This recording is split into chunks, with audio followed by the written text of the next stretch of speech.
नमस्कार, आप देख रहे हैं बिहार एवं न्यूज। मैं विवेक रंजन।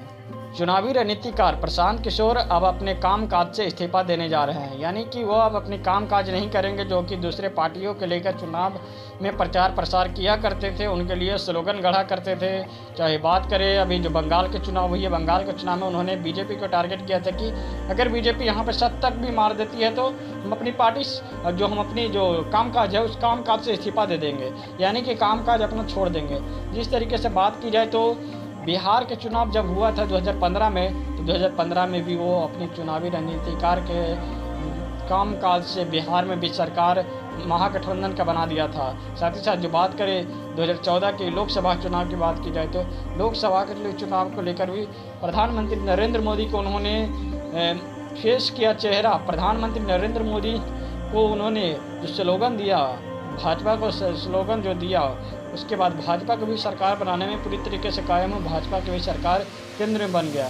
अभी जो बात करें बंगाल चुनाव को लेकर तो बंगाल चुनाव में भी बहुत सारे स्लोगन गढ़ा गया था।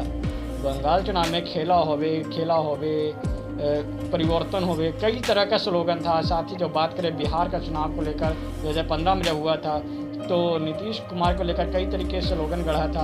फिर बिहार में बहार हो, नीतीश कुमार हो, ये स्लोगन प्रशांत किशोर का ही गढ़ा हुआ है। बिहार में बहार हो, नीतीश कुमार हो, ये प्रशांत किशोर का ही स्लोगन गढ़ा हुआ है। जिस तरीके से कहा जाए तो बंगाल चुनाव को लेकर वो अब अपने स्पष्ट कर दिए, यानी कि एक टीवी शो के दौरान उन्होंने कहा कि अब हम अपने कामकाज से इस्तीफा देने जा रहे हैं, यानी कि हम चुनावी रणनीतिकार नहीं हैं, अब चुनावी रणनीतिकार से इस्तीफा देने जा रहे हैं। क्या उनका कारण है, किस कारण से वो इस्तीफा देने जा रहे हैं, ये उन्होंने अपनी बात को स्पष्ट नहीं किया है।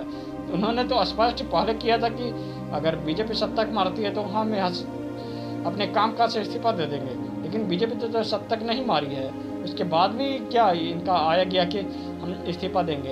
यानी कि अब आगे के स्टैंड की बात की जाए तो आगे क्या ये रणनीति अपनाते हैं, कोई पार्टी बनाते हैं या कोई बड़े पार्टी में ज्वाइन करते हैं, चाहे कांग्रेस की बात की जाए या बीजेपी में ही जाते हैं खासकर जो, क्योंकि बीजेपी में भी जाना उनका स्पष्ट तौर पर साफ है, बीजेपी में भी जा सकते हैं। क्योंकि जो कहा जाए 2014 में प्रधानमंत्री को देश के प्रधानमंत्री बनाना, यानी नरेंद्र मोदी को प्रधानमंत्री बनाना इन्हीं का रणनीतिकार था, इन्हीं का रणनीतिकार सक्सेस हुआ और वो आज सत्ता के काबिज है। यानी कि आज प्रधानमंत्री की कुर्सी पर नरेंद्र मोदी बैठे हुए हैं। चुनावी रणनीतिकार के तौर पर काम किया प्रशांत किशोर ही।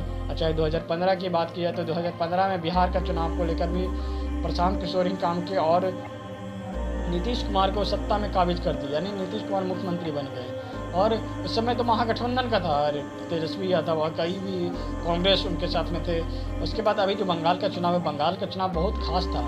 अगर बंगाल का चुनाव में अगर ममता बनर्जी हार जाती, ममता बनर्जी का जो पार्टी है टीएमसी, वहाँ हार जाती, कुछ सीट नहीं लाते, तो जो कहा जाता है चुनावी रणनीतिकार जो प्रशांत किशोर देश के जाने माने चुनावी रणनीतिकार कहे जाते हैं, उनका तो जो कहा जाता है उनका वैल्यू गिर जाता है, यानी कि उनका स्थिति कुछ नहीं रहता। लेकिन तो उन्होंने अपना इज्जत बचा लिया और फिर से सत्ता में काबिज हो गई टीएमसी, यानी ममता बनर्जी फिर से सरकार बना ली। और बात करें जो जिस तरीके से कहा जाए तो चुनावी रणनीतिकार अब अपने पद से इस्तीफा देने जा रहे हैं, जो कि चुनावी रणनीतिकार कहे जाते हैं, वो अपनी इस्तीफा देने जा रहे। क्या वो कोई बड़े पार्टी में ज्वाइन करेंगे? साथ ही जो बात करें कि बिहार में भी नीतीश कुमार के साथ वो रह चुके हैं, कामकाज कर चुके हैं। बीजेपी जो नीतीश कुमार की पार्टी जेडीयू है, जेडीयू के वो राष्ट्रीय उपाध्यक्ष रह चुके हैं और नीतीश कुमार अपने बगल में उनको बैठाते थे। क्या नीतीश कुमार के साथ वो आएंगे बिहार में? नीतीश कुमार के साथ फिर से आएंगे, क्योंकि नीतीश कुमार की पार्टी से